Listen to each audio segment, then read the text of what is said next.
The Galactic Alliance Academy sat on a planet called Varus Prime. It was a place where warriors from many different species came to learn how to fight. The Academy had been training soldiers for over 300 years. Beings from 40 different worlds had walked through its doors. Some had claws. Some had armor built into their skin. Some could spit acid or see in complete darkness. The Academy had seen them all. Instructor HFY was one of the oldest teachers at the Academy. He was a Varani, which meant he stood over 8 feet tall and had 4 arms. His skin was covered in scales that changed color depending on his mood. Right now, they were a calm blue. He had been teaching combat fundamentals for 60 years. He thought he had seen everything a student could possibly do or say. He was wrong. The day the first human arrived changed everything HFY thought he knew about the galaxy. Danny Cortez walked into the classroom on a Tuesday morning. He was 23 years old, with dark hair and brown eyes. He stood at 5 feet 10 inches, which made him one of the shortest beings in the room. He had no claws. He had no fangs. He had no natural armor or weapons of any kind. His skin was soft and could be cut easily. His bones could break under enough pressure. The other students looked at him like he was a mistake. Surely, they thought, this small, soft creature was in the wrong room. A massive being named Gormak sat near the back of the classroom. He was a Krellin, and his people were known as some of the most dangerous predators in the galaxy. They came from a world where everything tried to kill everything else. Gormak stood nearly 9 feet tall. His body was covered in thick gray hide that could stop most blades. His arms ended in hands with claws that could tear through metal. Danny took the empty seat next to him. Gormak looked down at the human and made a sound deep in his throat. His translator turned it into words. "Fragile thing," he said. "You are in the wrong place." "And is it?" Danny just smiled at him. "I get that a lot," he said. The other students whispered to each other. A Silith named Vexera, whose people communicated through lights that flashed on their skin, blinked a rapid pattern to her neighbor. The pattern meant something like, "The soft one will not last a week." Instructor HFY called the class to order. His 4 arms moved in a complicated gesture that meant silence in Vorani culture. The room went quiet. "Today we begin with threat assessment," HFY announced. His voice was deep and rough, like stones grinding together. "You must learn to evaluate dangers quickly and respond correctly. Hesitation means death." He touched a button on his desk. A hologram appeared in the center of the room. It showed a creature that made several students shift nervously in their seats. The creature was a Nexar stalker. It was about the size of a large earth tiger, but it had 6 legs instead of 4. Its body was covered in black scales that seemed to absorb light. Its head was long and narrow, filled with teeth that curved backward so prey could not escape once bitten. It had 4 eyes that could see heat signatures, and its ears could hear a heartbeat from 50 meters away. Nexar stalkers were responsible for more deaths on colony worlds than any other predator. They were fast, smart, and utterly without fear. "Class," HFY said, "list 3 ways to disable this predator." Hands and tentacles and other appendages rose around the room. HFY called on students one by one. A Varani student suggested targeting the nerve cluster behind its front legs. A Silith recommended a specific sound frequency that would confuse its hearing. A small being from a water world talked about a chemical spray that would irritate its scent glands. All good answers. All correct. All exactly what HFY expected. Then Danny raised his hand. HFY looked at the human with poorly hidden doubt. The Varani did not think the human would have anything useful to add, but rules required him to call on every student who wanted to speak. "Yes, human," he said. Danny's voice was calm and steady. Temporarily or permanently, the room went silent. HFY's scales flickered to yellow, which meant confusion. "I am sorry," the instructor said. "You asked how to disable it," Danny explained. His tone was patient, like he was explaining something simple. "I need to know what you want. Are we trying to stop it for a little while so we can capture it? Or are we trying to make sure it never moves again?" Those are 2 very different questions with 2 very different answers. Kethval stared at the human. In 60 years of teaching, he had never been asked this question. Students asked about technique. They asked about timing. They asked about what weapons they could use. No one had ever asked him to specify how dead he wanted the target. Gormak, sitting next to Danny, went very still. His people were predators. They understood killing. But there was something in the human's voice that made the Krellin uncomfortable. The human was not asking because he was confused. He was asking because he had too many answers and needed to know which ones were appropriate. The classroom waited in silence. Kethval found himself saying, "Let us say temporarily." Danny nodded. He began speaking in a casual tone, like he was listing items for a shopping trip. Flash grenade to blind the sensory cluster. Net launcher to tangle the legs. You want weighted corners, so it cannot cut free. Tranquilizer dart to the soft tissue behind the jaw. The scales are thinner there. Pit trap with walls too smooth to climb. Bait mixed with sedatives, something that smells like blood works best. Ultrasonic emitter at around 14 kilohertz. That should cause pain and confusion based on those ear structures. He paused. That is 6 options. You asked for 3, but I figured more choices are better. The room was completely silent now. Even the students who had been whispering before were quiet. Kethval heard himself ask the next question even though he had not planned to. And if permanently? Danny's expression did not change at all. Bullet to the brainstem. Cut the arteries in all 4 rear legs and let it bleed out. Takes about 2 minutes. Poison that attacks the nervous system. Explosives. If you do not care about the mess. Suffocation. Maybe 4 minutes, based on lung size. Fireworks, if you can trap it first. Sonic weapon at the right frequency to crack the skull. Starvation takes about 3 weeks if you can contain it that long. You could also just drop it somewhere cold enough. Those scales do not look like they hold heat well. He stopped and looked at Kethval. Do you want me to continue? I have more. Instructor Kethval did not answer. His scales had turned a color that his students had never seen before. Later, they would learn it meant fear. How? Kethval said slowly. Do you know all of this? Danny looked genuinely confused by the question. To him, the answer was obvious.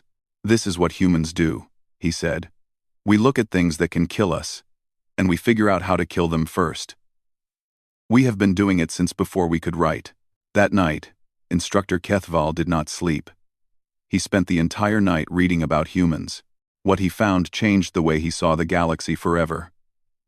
Instructor Kethval sat alone in his quarters that night. The lights were dim. 3 of his 4 hands held data tablets, while the 4th tapped nervously against his desk. His scales had not returned to their normal calm blue since the human had spoken in class. They stayed a strange mix of yellow and gray. Confusion and unease. He had asked the Alliance database for everything it had on humans. The files were extensive. Humanity had only been part of the galactic community for 20 years, but the Alliance had studied them carefully. What Kethval read made him feel something he had not felt in decades: fear. Earth was classified as a Category 12 death world. The scale only went to 15. Most species in the Alliance came from worlds rated between 3 and 7, worlds with mild climates, stable ecosystems, and predictable dangers. The Vorani homeworld was rated an 8, and they were considered one of the tougher species. Humans came from a world that actively tried to kill them in every possible way. The database showed him pictures of Earth's predators, great white sharks that could smell blood from miles away, lions that hunted in coordinated groups, bears that stood 3 meters tall and could crush bones with a single swipe, crocodiles that had existed for millions of years because they were already perfect killing machines, and humans had killed all of them, not just killed, hunted. Humans had hunted creatures larger than themselves, faster than themselves, stronger than themselves. They had done it with rocks and sticks before they even discovered metal. Kethval read about something called persistence hunting. His translator struggled with the concept at first because it was so alien to Vorani thinking. Humans could not run faster than most prey animals. They could not catch them in a sprint, so instead, humans would follow their prey. For hours. For days. They would track animals across vast distances, never stopping, never resting, until the prey collapsed from exhaustion. Then, they would kill it. The idea was horrifying. Most predators in the galaxy used speed or strength or venom. They attacked quickly and either succeeded or failed. But humans had turned hunting into a war of endurance. They simply refused to stop until their target was dead. He read about human pack behavior. They called it teamwork or cooperation. But Kethval recognized it for what it was. Humans were social predators. They worked together to bring down prey that no single human could kill alone. They communicated complex plans. They set traps.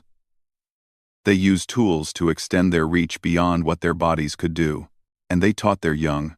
This was perhaps the most disturbing part. Most predator species relied on instinct. Their hunting skills were built into their genes. But humans passed knowledge from generation to generation. Each new group of humans started with everything previous humans had learned. They built on the work of their ancestors. They got better at killing with every generation. Kethval found records of human weapons development.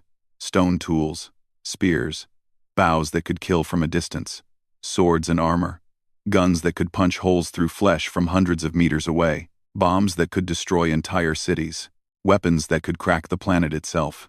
Humans had developed the ability to make their world uninhabitable.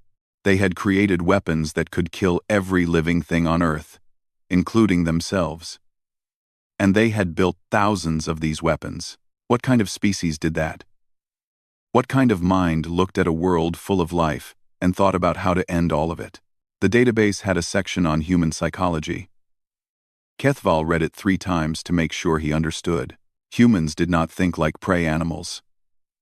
Despite having evolved from creatures that were hunted, despite having soft bodies and no natural weapons, humans thought like apex predators. They saw every problem as something to be solved. They saw every threat as something to be eliminated. They did not run from danger. They studied it, learned about it, and then figured out how to destroy it. The technical term was threat response behavior. Most species had one of 2 responses to danger: fight or flee. Predators fought. Prey ran. Humans did neither. Humans assessed. They calculated. They made plans. And then they executed those plans with patient, methodical precision. There was a case study in the files about wolves. Humans had once shared their territory with wolves. Wolves were effective pack predators, much like humans. For a while, they had competed for the same prey. Then humans decided the wolves were a problem. Within a few centuries, wolves were nearly extinct in most human territories. Humans had hunted them, trapped them, poisoned them. They had killed wolves not for food, but simply because wolves were competition, simply because wolves were a threat. And then, generations later, humans realized they had made a mistake. Without wolves, the ecosystems they lived in began to collapse. So humans brought the wolves back. They bred them in captivity and released them into the wild. They protected them with laws and fences and armed guards. Humans had hunted wolves to near extinction, and then they had saved them. Because humans had decided the wolves were useful again. Kethval set down his tablets. His hands were shaking slightly. The human in his class, Danny Cortez, was not an unusual member of his species. He was not a special warrior or a trained killer. He was an average human, and an average human could look at one of the most dangerous predators in the galaxy and immediately list a dozen ways to kill it. Because that was what humans did. That was how they thought. Every human, from birth, was trained to see the world in terms of threats and solutions. They did not accept danger. They eliminated it. Kethval thought about his classroom. He thought about the students who had laughed at the small, soft human. The Krellin, who had called Danny a fragile thing. They did not understand. None of them understood. Humans were not fragile. They were the most dangerous species the Academy had ever admitted. They just did not look like it. Kethval made a decision. Tomorrow, he would change his lesson plan. His students needed to understand what they were dealing with. They needed to know the truth about humanity. He just hoped he could explain it without frightening them too badly. The next morning, Kethval arrived at his classroom early. He spent an hour preparing materials. He loaded images and videos and documents into the holographic display system. He organized his thoughts. He practiced what he would say. When the students arrived, they found their instructor standing at the front of the room with an expression they had never seen before. His scales were a deep purple, the color of serious matters. The color instructors used when they were about to discuss life and death. Danny Cortez walked in and took his usual seat next to Gormak. The Krellin did not call him a fragile thing today. Instead, Gormak nodded at him with something that might have been respect. Word had spread through the academy about what had happened in class the day before. Every student in the room had heard about the human who asked whether to disable the predator temporarily or permanently. They had heard about his casual list of killing methods. They had heard about the look on Instructor Kethval's face. The room was silent as Kethval began to speak. "Today," he said, "we are not going to discuss combat techniques. Today, we are going to discuss humanity. And I need all of you to pay very close attention." He touched a button, and the hologram of Earth appeared in the center of the room. This is where humans come from. It is a Category 12 death world. By the time this lesson is over, you will understand exactly what that means. Danny shifted uncomfortably in his seat. He had a feeling he was not going to enjoy this class. He was right. The hologram of Earth floated in the center of the classroom. It was a beautiful planet. Blue oceans covered most of its surface. Green and brown landmasses spread across the globe. White clouds swirled in patterns across the atmosphere. It looked peaceful. It looked safe. Instructor Kethval knew better. "This world," he said, "has been trying to kill humans for their entire existence as a species. And humans have been fighting back." He touched a control, and the image changed. Now, it showed the surface of Earth during an ice age. Massive sheets of ice covered half the planet. The temperature readings made several students gasp. Their species would die within hours in such cold. "Humans survived this," Kethval said. "Multiple times. Their planet regularly freezes over, and they simply refuse to die. They make coverings from animal skins. They build shelters. They create fire to keep warm. They adapt." The image changed again. Now it showed a massive wave of water, taller than some buildings, crashing onto a coastline. "Tsunamis," Kethval explained. "Walls of water that can destroy entire cities. They happen regularly on Earth. Humans build their cities anyway. They develop warning systems. They prepare. They rebuild. What gets destroyed?" More images followed. Earthquakes that collapsed mountains. Volcanoes that buried cities in ash. Hurricanes that tore buildings apart. Tornadoes that cut paths of destruction across the land. Floods that drowned entire regions. "This is normal on Earth," Kethval said. "This is what humans consider acceptable risk. They build their homes in places where the ground shakes, the sky throws lightning, and the water rises to swallow everything." Danny watched his classmates stare at the images with horror. To him, these things were just weather, just nature. He had grown up learning about earthquakes and hurricanes in school. They were problems to be solved, not cosmic injustices. He had not realized other species lived on worlds where the planet itself did not regularly try to murder them. Kethval let the silence hang for a moment. Then he changed the display again. Now the hologram showed predators, lions and tigers, sharks and crocodiles, bears and wolves, snakes with venom that could kill in minutes, spiders whose bite meant death, insects that carried diseases which had killed millions of humans throughout history. "These are some of the creatures humans share their world with," Kethval said, or rather, shared. Because humans did not accept living alongside these predators. Humans eliminated them. He highlighted the image of a large cat-like creature with long fangs. "This is called a saber-toothed cat. It was larger than any human, faster, stronger. It had fangs that could puncture bone. It hunted humans." He paused. "It is extinct now. Humans killed every single one." More images appeared. Mammoths, giant ground sloths, cave bears, terror birds, creatures that had ruled Earth for millions of years, all extinct. Humans hunted them until there were none left. Not because they needed to. Early humans did not need to kill every mammoth on the planet. But they did it anyway. Gormak leaned forward in his seat. His people were predators, but they had never made another species extinct. They had never even considered it. What was the point of killing all of something? There would be nothing left to hunt. But humans, apparently, did not think that way. The interesting thing, Kethval continued, is how humans did this. They were smaller than mammoths, weaker than saber-toothed cats, slower than most prey animals. They had no claws, no fangs, no armor. By every logical measure, they should have been prey themselves. He brought up an image of early humans, small, furless creatures with soft skin and flat teeth. They looked helpless, but humans do not think like prey.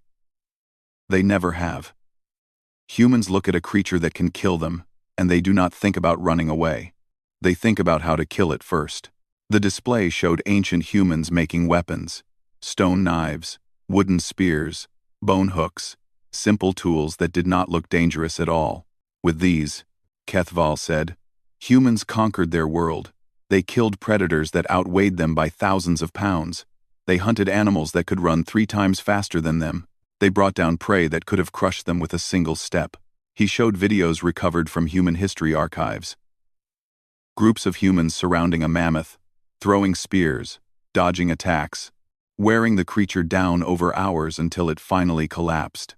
A single human tracking a deer through the forest for an entire day, following tracks and broken twigs, until the deer was too tired to run anymore.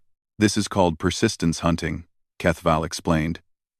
Humans cannot outrun their prey, so they simply follow it. For hours. For days. They track it without rest, without sleep, without stopping. Eventually, the prey collapses from exhaustion. And then the human kills it. Vex Ara, the Silith, flashed a pattern of lights that meant disbelief. Her species were ambush predators. They waited for prey to come to them. The idea of chasing something for days was insane. But the most remarkable thing about humans, Kethval said, is not their hunting ability. It is their minds. He brought up images of human civilization. Cities that stretched for miles. Machines that flew through the air. Ships that crossed oceans. Rockets that reached other planets. Humans are tool users. All predators have some advantage. Speed, strength, venom, claws. Humans have tools, and tools can be anything. He showed a human holding a rock. This is a weapon. He showed a human holding a stick. This is a weapon. He showed a human holding a piece of rope. This is a weapon. He showed a human holding a container of liquid. This is a weapon. He showed a human holding nothing at all, hands empty at their sides. This is the most dangerous weapon of all. Because inside every human head is a brain that is constantly thinking about how to solve problems, how to overcome obstacles, how to defeat threats. Danny felt his face grow warm. He had never thought of himself as dangerous. He was just a guy from a small town who had joined the Alliance military because he wanted to see the galaxy. He was not a killer, but looking at his classmates, seeing the way they stared at him with new eyes, he realized something. To them, he was terrifying. I want to be very clear, Kethval said. I am not telling you this to frighten you. I am telling you this because you will be serving alongside humans. You will be fighting alongside humans. And you need to understand what they are. He shut off the holographic display. The classroom was silent. Humans are not survivors who learned to fight. They are predators who forgot they were ever prey. When a human looks at a problem, they do not ask if it can be solved. They ask how to solve it. When a human sees a threat, they do not ask if it can be defeated. They ask what method would be most effective. He looked directly at Danny. Private Cortez. Yesterday, I asked you to list ways to disable a Nexar stalker. You asked me whether I meant temporarily or permanently. Can you explain to the class why you asked that question? Danny thought about it. The answer seemed obvious to him. Because they are different problems. he said. If you want to capture something, you need methods that do not cause permanent damage. If you want to kill something, you can use whatever works fastest. I needed to know what the goal was before I could give the right answer. Kethval nodded slowly. And how long did it take you to compile your lists? Danny shrugged. I did not compile anything. I just looked at the creature and thought about it. The answers were obvious once I saw its body structure. The classroom was very quiet. Obvious, Kethval repeated. To you, finding a dozen ways to kill an apex predator is obvious. Danny did not know what to say to that. It was obvious. Humans had been doing it for 200,000 years.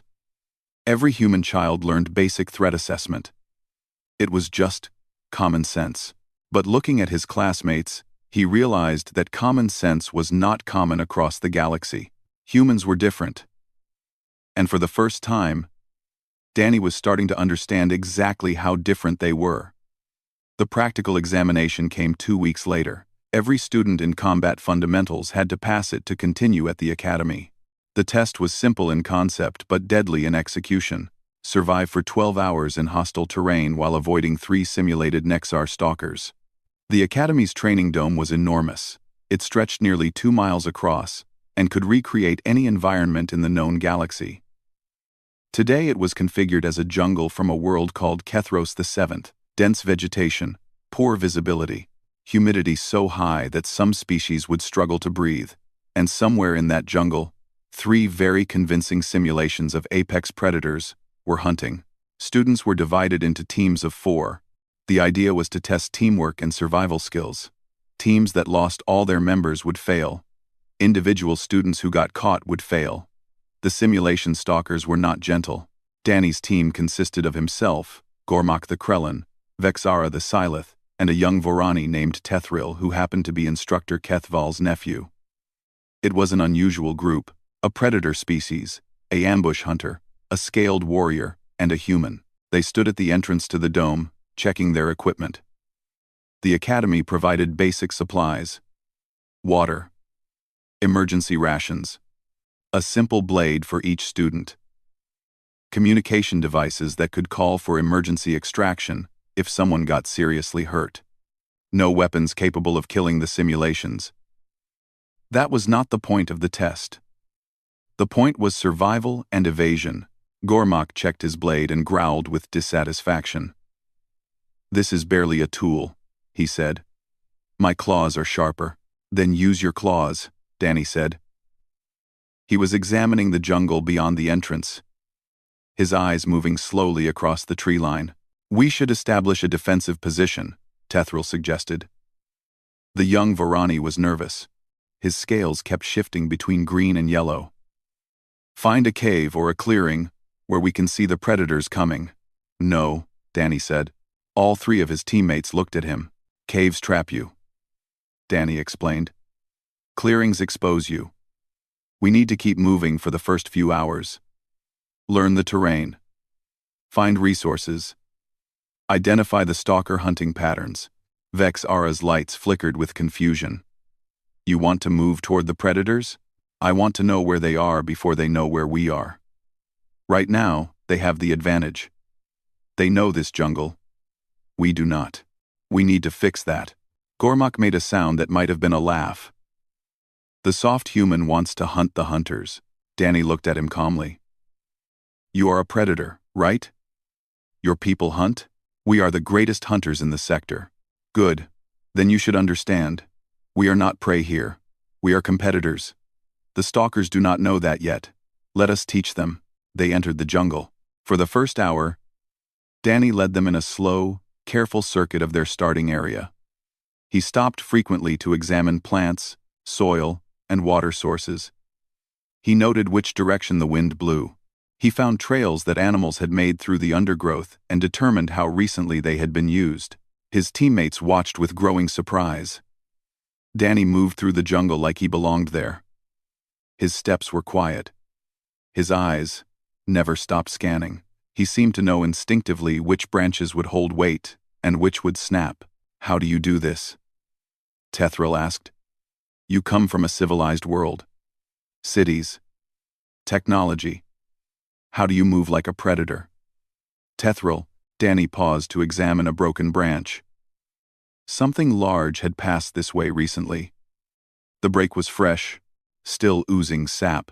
Humans have lived in cities for maybe 10,000 years, he said. We have been hunting in jungles for 200,000 years. It is still in us. We just forget until we need it. He pointed at the broken branch. One of the stalkers came through here. Maybe 2 hours ago. Based on how the sap has dried, it was moving south, toward the water source I spotted earlier. It is probably hunting near there.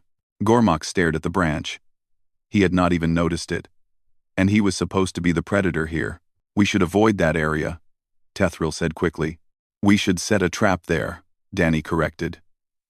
The stalker will return. Predators are territorial. If we prepare the ground, we can control the encounter. Over the next several hours, Danny transformed from a student into a commander. He identified 3 natural choke points where they could control any engagement. He found plants that could be used for camouflage. He located a defensible position near fresh water where they could rest in shifts. And he started building traps. The simulation stalkers can be disabled if you cause enough damage, Danny explained as he worked.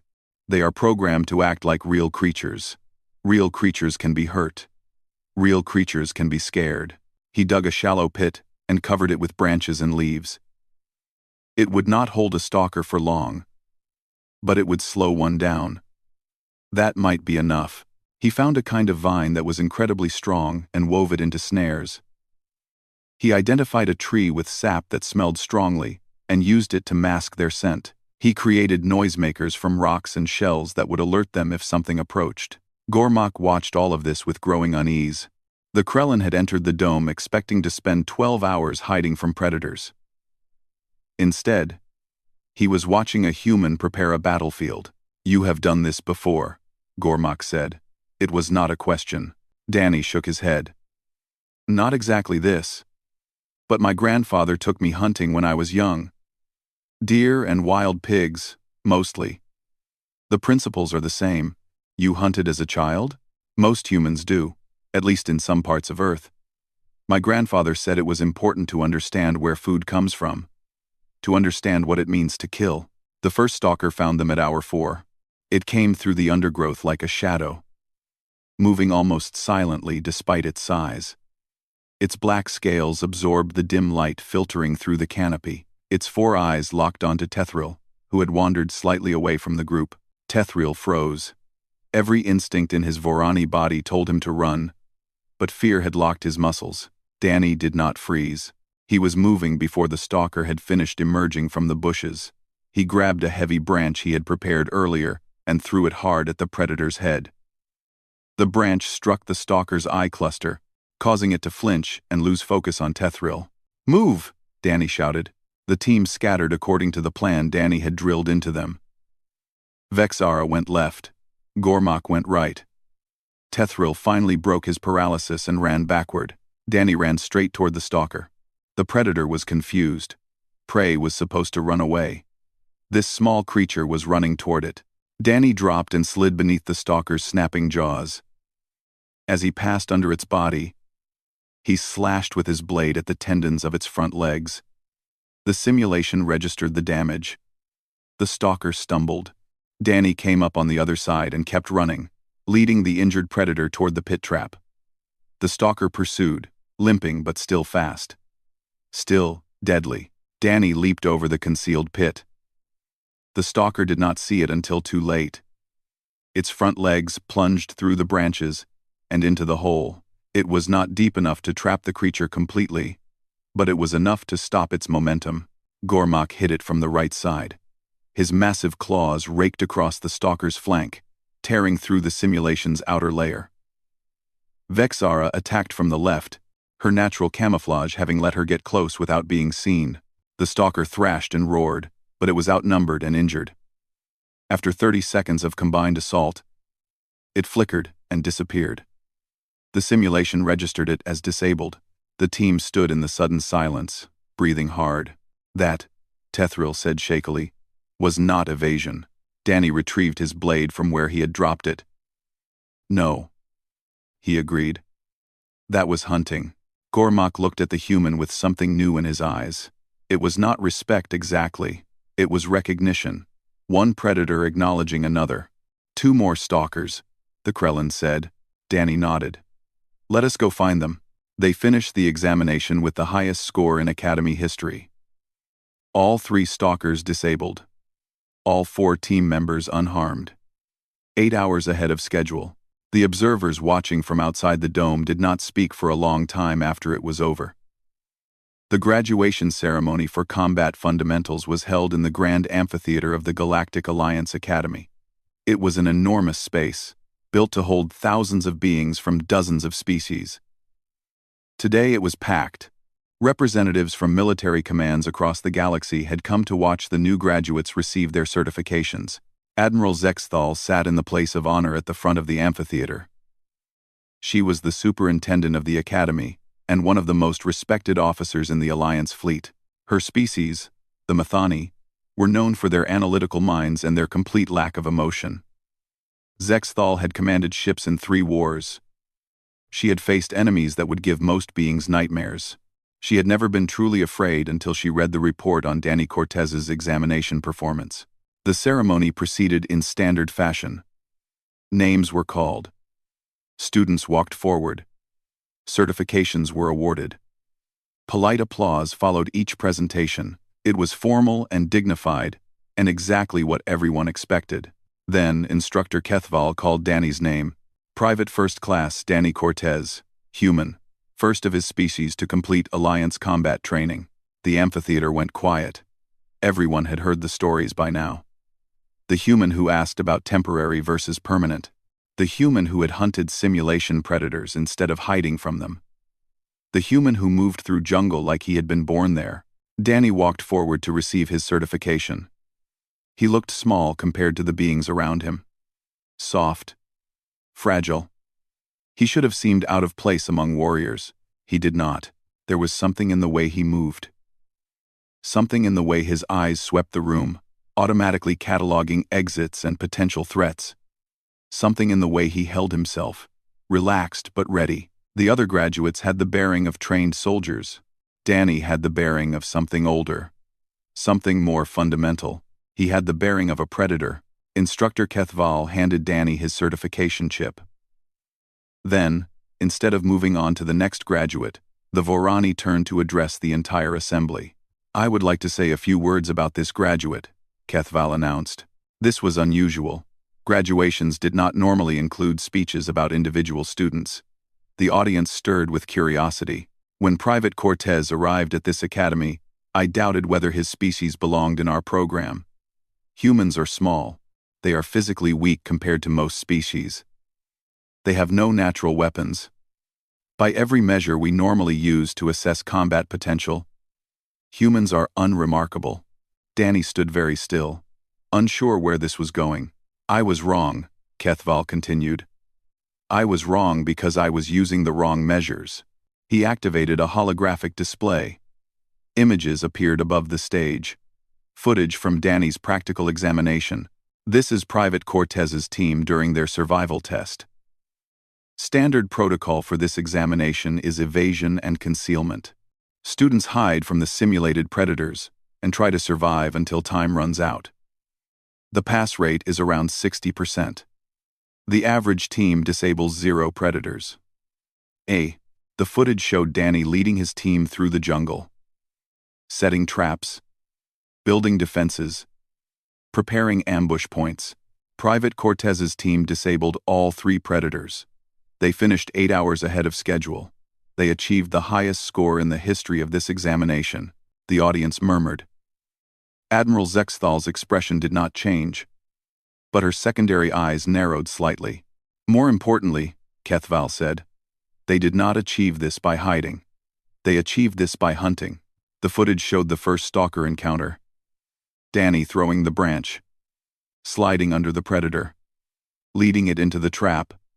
His teammates attacking from multiple angles. Private Cortez did not evade this threat. He engaged it. He controlled the encounter. He turned a defensive situation into an offensive one. This is not standard tactics. This is not what we teach. Kethval turned off the display and faced the audience directly. This is human tactics. And after studying humanity for the past several weeks, I believe we need to understand what that means. He paused for a moment, gathering his thoughts. Every species in this alliance has a survival strategy. Some of us evolved speed to escape predators. Some evolved armor to withstand attacks. Some evolved venom to discourage enemies. Humans evolved something different. Humans evolved the ability to think their way through any problem. He gestured at Danny. When I asked this human to list ways to disable a predator, he asked me to clarify my goal. Not because he did not know how, because he knew too many ways. Because his species has spent 200,000 years studying threats and developing methods to neutralize them. Gormak sat in the audience, watching his former teammates stand on that stage. The Krellin remembered the jungle. He remembered watching Danny track a predator by reading signs that Gormak himself had missed. He remembered the look in Danny's eyes when he had charged toward the stalker instead of away from it. Humans are not survivors who learn to fight, Kethval said. They are predators who forgot they were ever prey. They do not accept danger. They eliminate it. They do not flee from threats. They study threats and find weaknesses. He walked closer to the edge of the stage, his voice carrying across the silent amphitheater. On their homeworld, humans hunted every apex predator to extinction or near extinction. They did not do this because they had to. They did this because they could, because the idea of sharing their world with something that might threaten them was unacceptable. Admiral Zexthal thought about her fleet. Hundreds of ships, thousands of weapons, the most powerful military force in the sector. She thought about what it would mean to have humans serving in that fleet. Humans who looked at problems the way Danny Cortez looked at predators. The Alliance has valued humans for their adaptability and their creativity, Kethval continued. We have treated them as a young species, still learning to find their place among the stars. We have been wrong to think of them this way. He turned back to Danny. Private Cortez, when you looked at that Nexar stalker in my classroom, what did you think? Danny considered the question. The entire amphitheater waited for his answer. I thought it looked dangerous, Danny said honestly, and then I thought about how to make it less dangerous. You did not think about running? No, sir. Running is what you do when you have no other options. There are always other options. Ah, Kethval nodded slowly. That is the human way. There are always other options. There is always a solution. There is always a way to win. He addressed the assembly one final time. I have taught at this academy for 60 years. I have trained warriors from 40 different species. I have never encountered a species like humans. They are not stronger than us. They are not faster than us. They do not have better weapons or better armor or better instincts. He paused, but they have something else. They have absolute certainty that any problem can be solved. Any enemy can be defeated. Any predator can be killed. They do not accept limits. They do not accept failure. They simply keep trying until they succeed. Admiral Zexthal made a decision in that moment. The Alliance's approach to humanity would need to change. They had been treating humans like recruits who needed guidance. They should have been treating them like a weapon that needed careful handling. I award this certification with pride, Kethval concluded. And I offer a warning to any enemy of the Alliance who might be watching. Humanity has joined us. And humanity does not know how to lose. He handed Danny the chip. The amphitheater erupted in applause. Gormak stood up from his seat, then Vexara, then Tethril. One by one, the students who had trained alongside Danny rose to their feet. Then their instructors, then the officers. Within seconds, the entire amphitheater was standing.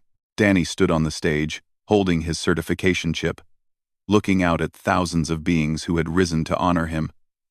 He did not feel like a predator. He felt like a kid from a small town who had joined the military for adventure and somehow ended up representing his entire species. But as he looked at the faces around him, he saw something that surprised him. He saw respect. He saw admiration, and in some cases, he saw fear. Danny thought about his grandfather, about hunting deer in the forests back home, about the lessons he had learned without even realizing he was learning them: patience, persistence, the understanding that nature was not cruel or kind, just indifferent, and that survival belonged to those who refused to give up. He had not understood until now how unusual those lessons were, how unique human thinking was in a galaxy full of species who had never needed to think that way. Humans had evolved on a world that tried to kill them every day, and they had refused to die. They had refused to accept their place at the bottom of the food chain. They had looked at creatures with fangs and claws and venom, and they had said, "No, we will not be prey. We will never be prey." Danny raised his certification chip above his head in acknowledgement of the applause. Around him, the future of galactic civilization had just changed. Humanity was no longer a curiosity, a young species stumbling through the stars. Humanity was a force to be reckoned with, and the galaxy was finally starting to understand what that meant.